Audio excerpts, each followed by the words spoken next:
यह मेरा आखिरी चुनाव है, इसलिए मैं आपके द्वार आया हूँ, क्योंकि आने वाली पीढ़ी मेरे कार्यों को याद करे।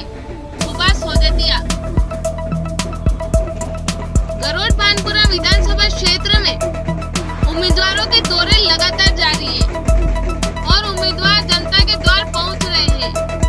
इसी कड़ी में कांग्रेस प्रत्याशी सुभाष सोजतिया ने गरुड़ के गांव तहत नेदली खुर्द, नेदली बुजुर्ग, झलमू मगरा, पीपलिया राजा में चुनावी चौपाल को संबोधित करते हुए कहा कि यह मेरा अंतिम चुनाव है, इसके बाद मैं चुनाव नहीं लड़ूंगा और इसलिए मैं आपके द्वार आया हूँ ताकि आने वाली पीढ़ी मुझे और मेरे कार्य को याद रखे। पूर्व में मैंने कांग्रेस शासन काल में मंत्री पद पर रहते हुए कई विकास कार्य करवाए, कई युवाओं को रोजगार दिलवाया। प्रदेश कांग्रेस मुखिया कमलनाथ द्वारा 11 सूत्रीय घोषणा पत्र जारी किया गया है। यह घोषणा पत्र नहीं बल्कि वचन पत्र है और 4 वचन मेरे हैं कि मैं क्षेत्र में भ्रष्टाचार नहीं होने दूंगा। छोटे छोटे कामों के लिए भी रिश्वत दिए बिना काम नहीं होता है। बिजली के ट्रांसफार्मर के लिए किसानों को भटकने की जरूरत नहीं पड़ेगी। इस अवसर पर ब्लॉक कांग्रेस अध्यक्ष भवानी शंकर ठाकर, तूफान सिंह सिसोदिया, रिंकेश दपकरा, किशोर पाटीदार, शम्मी दुआ आदि उपस्थित रहे। संस्कार दर्शन संवाददाता हर्षिता चौधरी की रिपोर्ट। मैंने 15 स्वास्थ्य केंद्र यहाँ गरुड़ बानपुरा विधानसभा में कई आरोप लगे मेरे पे विधानसभा में कि ये सुभाष सोजतिया स्वास्थ्य मंत्री ने सब अस्पताल खोल ली। अब तो आप घुटना तो पैर की तरफ ही जाएगा और नहीं तो यार आपको याद होगा कि जब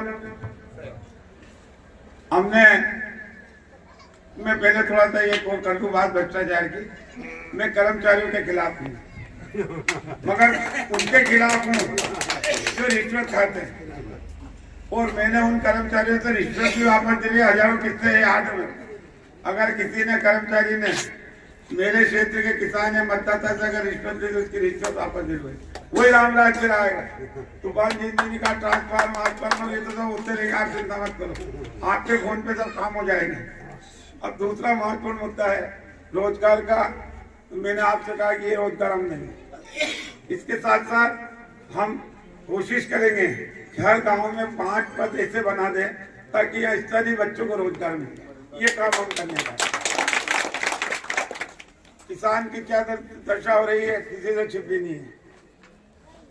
सोयाबीन कट्टा हो या बीघा लान और 12 बीघा और चलो ये तो हालत खराब हुई है। अब मजाक की बात नहीं, बड़ी दुर्भाग्यपूर्ण बात है कि हमारा किसान परेशान है और उससे ज्यादा करेला नीम चढ़ा कैसे हो गया कि यहाँ जो संतरे की खेती होती है, संतरे की खेती होती है, अब क्या हालत हो गई। किसान अपने ना हजारों की संख्या में संतरे के पौधे लगा दिए। 1 किलो संतरे पे केंद्र सरकार ने 88 रुपए टैक्स लगा दिया। 1 कैरेट पे 321 रुपए टैक्स है। तो ट्रक का कितना बोल रहा था? ट्रक का 23 लाख रुपए कंटेनर, एक कंटेनर होगा। एक ट्रक भर के गया बांग्लादेश बाउंड्री पे, तो 23 लाख तो टैक्स देना उसको। तो अब ये हालत हो गई कि संतरे के खरीदारी ठेकेदार सब घर बैठे। क्या करोगे आप? क्या करना आपको बताओ। आपको बच्चा क्या खेती खत्म, 400-500 खेती खत्म हो गई। अब करना क्या है? ये जरूर है कि जब तक कांग्रेस की सरकार आई हम लोगों ने आपको किसान को उसके उत्पादन का वाजिब दाम दिलवाया और उसके साथ साथ मेरा अंत में ये कहना है कि जो विकास है, विकास तो हमारा दोस्त है, मेरा दोस्त है, जहां मैं जाता हूँ विकास कर ही देता हूँ। भाई जो गांव वालों ने कहा वो काम पूरा करा, कोई काम पेंडिंग रखा था नहीं रखा। एक आखिरी बात कह रहा हूँ मैं कि ये चुनाव मेरा आखिरी चुनाव है, इसके बाद चुनाव नहीं लड़ूंगा मैं।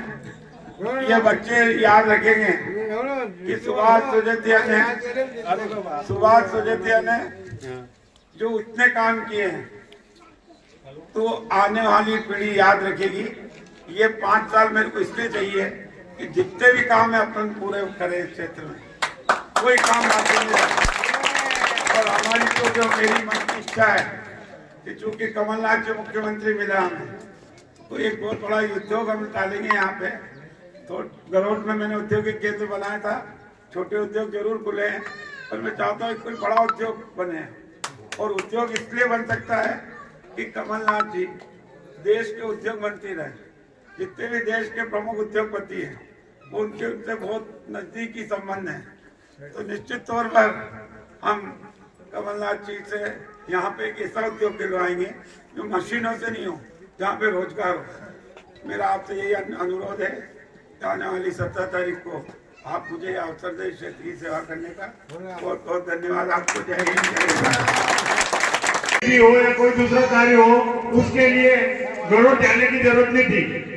जैसे आपने फोन किया, आपके घर पे डीपी आ जाती थी।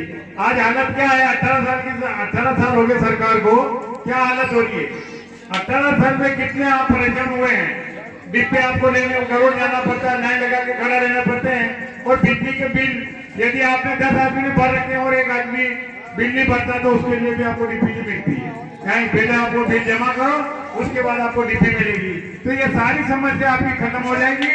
और मैं आपको ये आश्वासन देना चाहता हूँ और ये कहना चाहता हूँ कि पूरे क्षेत्र में चल रही है और गांव के गांव टूट टूट के कांग्रेस में आ रहे हैं। तो आने वाली 17 तारीख को भाई साहब को पंजे पे मोहर लगाकर बटन दबाकर भारी वोटों से विजय बनाना है। जय हिंद, जय भारत।